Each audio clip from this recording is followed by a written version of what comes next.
O yun guys, oh, kapit tayo amba.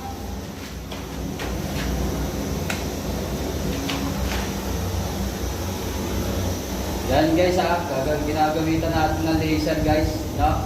Pag nag-aamba, kailangan gamitan ng laser. Pwede rin level loss, hulog. Pero po kasi ngayon, medyo nakaluwag-luwag na tayo sa tools, kaya bumili